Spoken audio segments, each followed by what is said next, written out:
होता है।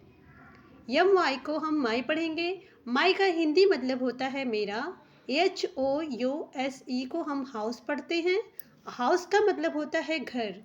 हाउस का मतलब होता है घर। YOU को हम यू पढ़ेंगे। यू का मतलब होता है तुम।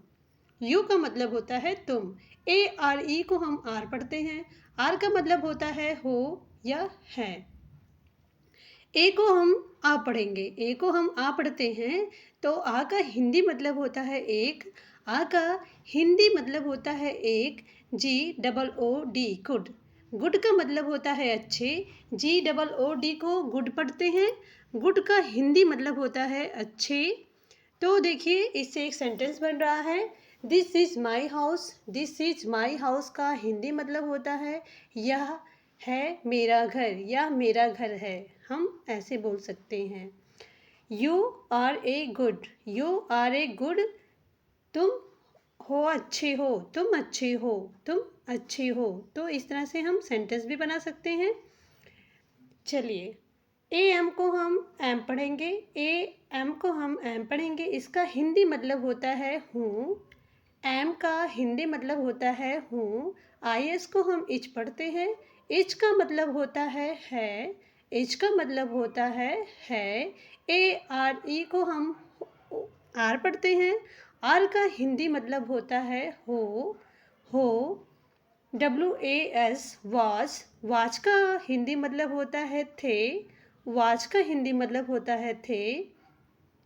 WERE को हम वर पढ़ते हैं। WERE को हम वर पढ़ते हैं।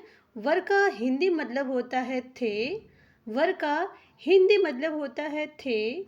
SHOULD को हम शुड पढ़ते हैं। SHOULD को हम शुड पढ़ते हैं। शुड का हिंदी मतलब होता है चाहिए।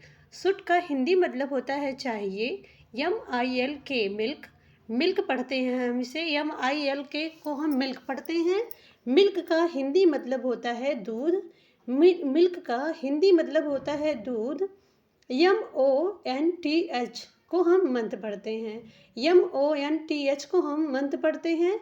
मंथ का हिंदी मतलब होता है महीना।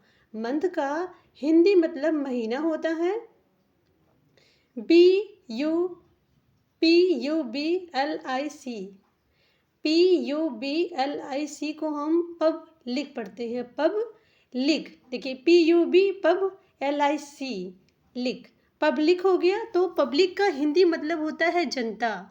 पब्लिक का हिंदी मतलब जनता होता है। तो इस तरह से आप बहुत ही आसानी से प्रोनाउंसिएशन और उसकी हिंदी मीनिंग सीख रहे हैं। चलिए मैं रिपीट कर देती हूँ। एम का हिंदी मतलब होता है हूँ। इज मतलब है। आर मतलब हो। वाच मतलब थे। वर मतलब भी थे होता है। शुड मतलब चाहिए। मिल्क मतलब दूध होता है। Next page. PLEASE please. Please का हिंदी मतलब होता है कृपया। PLESE को हम प्लीज पढ़ते हैं। प्लीज का हिंदी मतलब होता है कृपया। SOME को हम सम पढ़ते हैं। सम का हिंदी मतलब होता है कुछ। सम का हिंदी मतलब कुछ होता है। EACH को हम ईच पढ़ते हैं। एच। ठीक है। एच का मतलब होता है प्रत्येक। एच का मतलब होता है प्रत्येक। MORE को हम मोर पढ़ते हैं। मोर का मतलब होता है ज़्यादा। मोर का मतलब होता है ज़्यादा। CHOOSE को हम चूज पढ़ेंगे। चूज। चूज मतलब होता है चुनना। चूज का मतलब होता है चुनना। CORRECT correct.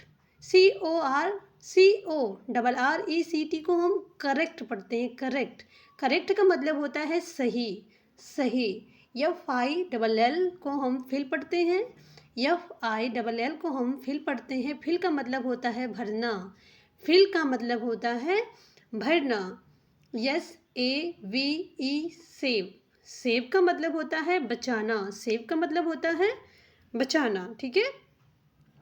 प्लीज का हिंदी मतलब होता है कृपया। सम का मतलब होता है कुछ। ईच का मतलब होता है प्रत्येक।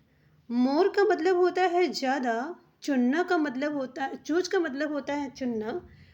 करेक्ट का मतलब होता है सही। करेक्ट का मतलब होता है सही। फिल का मतलब होता है भरना। और सेव का मतलब होता है बचाना। सेव का मतलब होता है बचाना। तो मुझे लग रहा है कि आप लोगों को वीडियो अच्छी लग रही होगी। वीडियो अच्छी लगे तो एक प्यारा सा कमेंट करके ज़रूर बताएं। चलिए नेक्स्ट पेज पढ़ते हैं।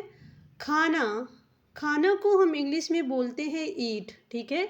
खाना को हम इंग्लिश में ईट कहते हैं, तो खिलाना की इंग्लिश क्या होगी ये आप बताइए। इतने दिनों से हम लोगों की क्लासेस चल रही है, तो आप लोगों ने ज़रूर कुछ ना कुछ सीखा होगा। तो मुझे आज आप लोगों को टेस्ट लेना है। कमेंट में ज़रूर बताएं कि खिलाने की इंग्लिश क्या होगी। नहीं पता होगा तो मुझे बताइएगा, मैं आपको बताऊंगी। पीना को इंग्लिश में ड्रिंक बोलते हैं, ड्रिंक। पीने का इंग्लिश ड्रिंक होता है, तो पिलाने की इंग्लिश क्या होती है? नाचना, नाचने की इंग्लिश डांस होता है, तो नचाना का इंग्लिश क्या होगा? भागना का रन होता है, तो भगाना का इंग्लिश क्या होगा? भगाना की इंग्लिश क्या होगी? देखना का सी होता है, सी, देखने को सी होता है, तो दिखाना का इंग्लिश क्या होगा? बैठने का हिंदी मतलब सीट होता है, तो बिठाना का क्या होगा ये आपको कमेंट में बताना है। वीडियो अच्छी लगी हो तो लाइक शेयर सब्सक्राइब करें। जय हिंद, जय भारत। Thanks for watching.